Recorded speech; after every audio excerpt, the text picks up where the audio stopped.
How to turn off disappearing messages on Facebook Messenger. Hello everyone, I am Bashaka and welcome to our channel. Now let's get right into the tutorial.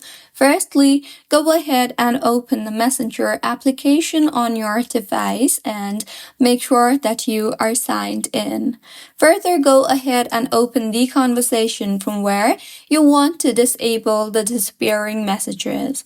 Here, tap on their profile icon on top of your screen and you will see the option for disappearing messages under the Privacy and Support tab. Tap on it and then tap on the off option you see there, and with this, disappearing messages will be disabled.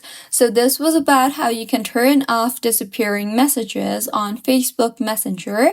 If you find this tutorial helpful, please like the video and do comment if you have any queries. Also, do subscribe to our channel for more helpful tutorials like this. See you on the next one.